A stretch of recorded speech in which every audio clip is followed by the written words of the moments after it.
नमस्कार प्रणाम। हम सुशील कुमार प्रेमी जी लोग के बीच फिर एक भोजपुरी कविता लेके उपस्थित बानी। इ कविता के मुख्य शीर्षक बा जौना घड़ी रावण युद्ध से हार के युद्ध भूमि में गिरल बा आ उ अपन अंतिम सांस गिर रहल बा जिंदगी के। ओ घड़ी राम जी कहले बानी लक्ष्मण से कि जाके हे लक्ष्मण कुछ ज्ञान इनका से लो आ कुछ ज्ञान प्राप्त करो। वो विषय पर हम कुछ लिखे के कोशिश कैले बानी, वो लोग सुनी, वो लोग के सुने में अच्छा लगी।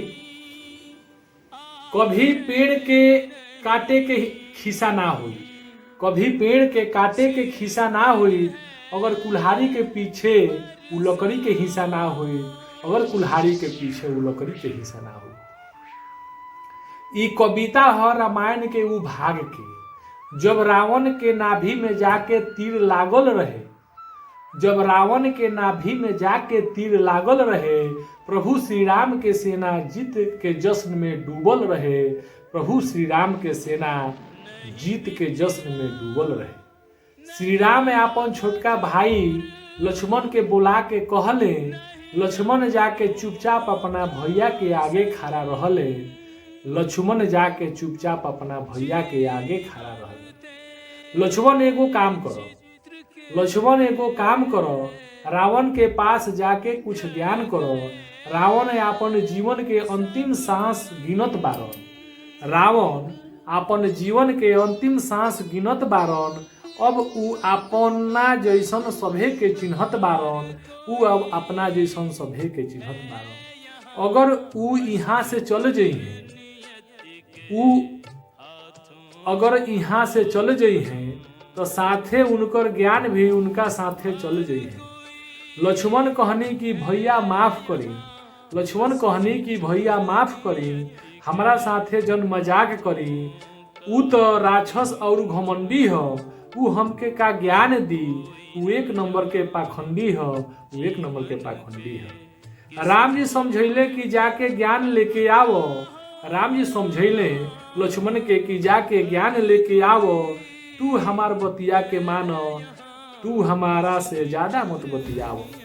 लक्ष्मण के तो जाए के मन ना रहे, भैया के आज्ञा के पालन करे के रहे, यही से जाके सिधाना खड़ा रहले, यही से जाके सिधाना खड़ा रहले। लक्ष्मण कहले कि तोहरा पास जितना ज्ञान बा तवन दे दो। लक्ष्मण कहले रावण से कि तोहरा पास जितना ज्ञान बा तवन दे दो, भैया हमारा तोहरा के पास भेजले बारन। ई पाखंडी का ज्ञान दी मने में सोचत बारन, मने में लक्ष्मण सोचत बारन। रावण जब लक्ष्मण के टनक के बात सुनले, रावण जब लक्ष्मण के टनक के बात सुनले, रावण आपन मुंह फेर लिहले, रावण आपन मुंह फेर लिहले। लक्ष्मण के ई देख के बहुते गुस्सा अइले, लक्ष्मण के ई देख के बहुते गुस्सा अइले। भाग के ओहिजा से लक्ष्मण अपना भाई भिड़ी गइले, भाग के ओहिजा से लक्ष्मण अपना भाई भिड़ी गइले। जाके ऊ कहलन कि हम रउरा से कहले रहनी नु, ऊ घमंडी बा, अहंकारी बा, राक्षस बा, ओकरा से हमरा का ज्ञान मिली।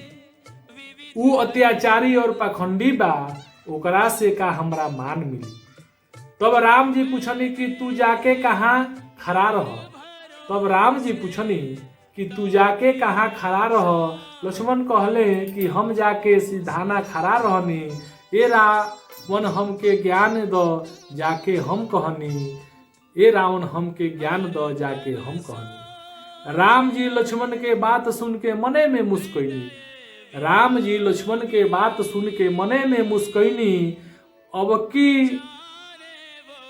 की लक्ष्मण के ना भेज के अपने आप रावण के पास गईनी, अपने आप रावण के पास गईनी। लक्ष्मण चुपचाप राम के देखत रहले, लक्ष्मण चुपचाप राम के देखत रहले। चुपचाप राम जी रावण के पास गैला के निरेखत रहले, चुपचाप राम जी के रावण के पास गैला के निरेखत रहले। राम जी रावण के पास अइनी, राम जी रावण के पास अइनी। रावण के भिड़ी जाके राम जी चरण के पास खड़ा भइनी। राम जी रावण के जाके चरण छू के प्रणाम कइनी। राम जी रावण के जाके चरण छू के प्रणाम कइनी। राम जी रावण से कहनी कि रउरा आपन जिंदगी के अंतिम सांस गिनत बानी। राम जी रावण से कहनी कि रउरा अपना जिंदगी के अंतिम सांस गिनत बानी। कुछ देर खातिर आपन अंतिम जिंदगी जियत बानी। कुछ देर खातिर आपन अंतिम जिंदगी जियत बानी। जाते जाते ई दुनिया के आपन ज्ञान दे के जाई। हमार निहोरा इहे बाकी हे एह ज्ञान के अपना साथे न लेके जाई। यह ज्ञान के अपना साथे न लेके जाई। रावण श्री राम से बात कैले कि हमरा बड़ा अच्छा लागल कि रउरा अपना भाई के संस्कार और अनुशासन सिखौले बानी। हमरा बड़ा अच्छा लागल कि रउरा अपना भाई के संस्कार और अनुशासन सिखौनी। कैसे केकरा से व्यवहार करे के चाही ई सब बात समझौनी। हमरा बड़ा अच्छा लागल कि गुरु से ज्ञान लेवे खातिर कहाँ बैठल जाला यहीं से बतौनी। दोसर बात यह बाकी हमरा और तोहरा में यह अंतर पैदा करेला। ई सब बतिया देख के स्नेह के भाव उमड़ेला। ई सब बतिया देख के हे राम स्नेह के भाव उमड़ेला। हमारा पास सब कुछ बा। हमारा पास सब कुछ बा। हमारा पास बुद्धि बा। बुद्धियों में तोहरा से उत्तम बानी। हमरा पास सोना के लंका तोहरा पास एगो सोना के महल बा। हे श्री राम तोहरा से धनों में सर्वोत्तम बानी। हे राम जी तोहरा से धनों में सर्वोत्तम बानी। हर चीज बा जीवन हर चीज बा जवन दुनिया में होखे के चाही। हे राम ई सब चीज तोहरा बा नाही।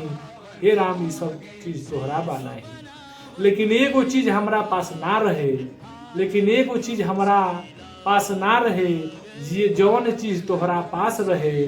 श्री राम जी निवेदन करके पूछनी कि हे महाराज बताई कि वो कौन चीज रहे।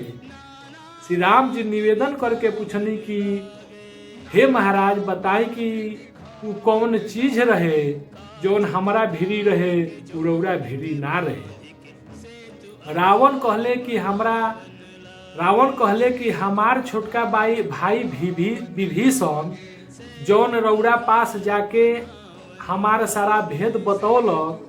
रावण के नाभि में तीर मारी तबे मरी ई सब रउरा के से जाके समझौलक। यही से रावण के मौत भइल। आपन होके जब अपने भाई हमार सौत भइल। आपन होके जब अपने भाई हमार सौत भइल। लेकिन तोहार छोटा भाई लक्ष्मण तोहरा साथे आखिरी समय तक अटल रहे। युद्ध के अंतिम क्षण तक तोहरा साथे डटल रहे। यह अंतर बा कि हमार हार भइल आए राम जी राउर जीत भइल। हमार आपन हमारा खिलाफ खड़ा रहले। हमार आपन हमारा खिलाफ खड़ा रहले। राउर अपना के साथे अड़ल रहले। हे राम जिंदगी में यह ज्ञान देहम कि जब आपन साथ होला तो ई दुनिया के बड़ा से बड़ा युद्ध भी आदमी जीत सकेला। आ जब आपन खिलाफ होला तो बड़ा से बड़ा बलवान भी युद्ध हार सकेला। ई छोटा बा कविता बाकी एहमे बहुते कुछ छिपल बा। ई सब चीज तो बहुते के साथे बीतल हुई और बीतल बा। एह कविता के सुनी मन में गुनी। यही से कहल जाला हे प्रेमी जी कभी पेड़ के काटे के खीसा ना हुई। अगर कुल्हाड़ी के पाछे उ लकड़ी के हिस्सा ना हुई। अगर कुल्हाड़ी के पाछे उ लकड़ी के हिस्सा ना हुई। नमस्कार प्रणाम। हम सुशील कुमार प्रेमी जी युवा लोग से निवेदन बा कि यह कविता के लाइक और सब्सक्राइब करी, प्यार और दुलार दी और एकरा के आगे से आगे लेके जाई। फिर हम लोगों के बीच एक नया कविता लेके उपस्थित होकर। नमस्कार प्रणाम आदाब।